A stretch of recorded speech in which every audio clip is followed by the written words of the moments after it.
She said, "I don't know what to do, Jean-Charles. Can you do something? I beg you." And she knew you had special abilities. Yes, and when we know that this person lives in Ontario, which is still far from home, we were on the phone late. It must have been 10:30 p.m. or something like that. I just focused on his son, and the situation upset me. I was so surprised that spontaneously I thought of the distress of my friend in front of her son, helpless. I thought of helping this boy. Suddenly, I felt something enter my coronal chakra like a celestial energy. Something that penetrated me, and I felt tingling in my spine. I had the vision of her son in bed, and I said, "It's going to be okay." And while I had my friend on the phone, she was saying, "Oh my God, what's going on? The hemorrhaging has stopped."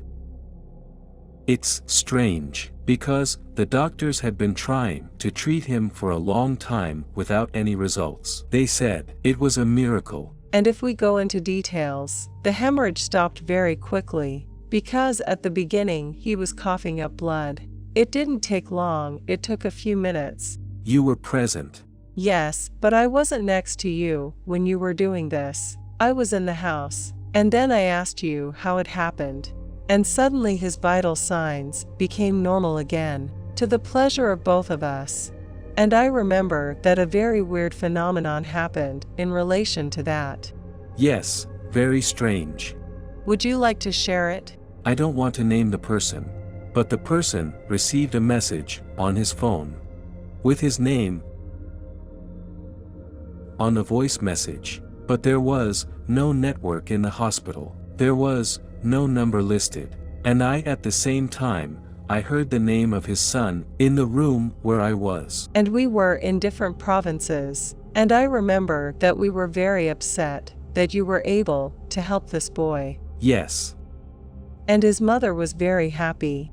And very grateful too. And even now, I would be unable to say what happened. I just have this. How can I explain this?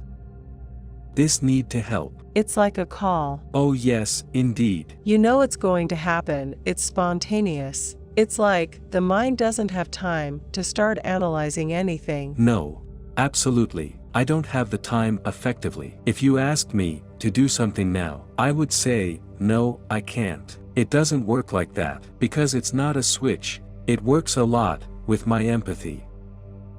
Do you want to tell us how it was? Because you have other stories, as you worked in nightclub as a doorman. Yes. It was when there were battles, things like that. You could see them coming apart in advance, like a sixth sense. It's not like it's really a sixth sense. Besides, I would like to salute all the doormen. It's a job that's not easy. Of course, there are people who have their senses sharpened, and who manage to see a battle beforehand. But here, we're not talking about that. We're talking about something long before it starts. When I knew, when there wasn't a client yet, that it was going to explode in that place. In the bar where I worked, there were different bars. There were 4 small bars in the bar. So I knew that at bar 4, at such and such a time, something was going to happen. And when I came back to work, it was 9:30 p.m. So when it exploded at 1 a.m., it was still hours before. But I knew it. I knew that at such and such a time, something was going to happen. And the guys who worked with me knew that I felt the danger. They had a good team. I was often the barometer of what was going to happen. I'm not talking about the times when there was a full moon. Because that was really out of the ordinary. Because we knew very well that every time something bad was going to happen. But I'm talking about when there were no trigger elements. I could feel the energy of the people. You don't just feel it too. Yes, in fact, I could see like a mist around them. So it was the aura of the people. And when I saw someone who had an aura that was a little bit tarnished, or that was in the red colors, I felt that I had to watch that person more particularly? Earlier you said full moon. It made me think of something.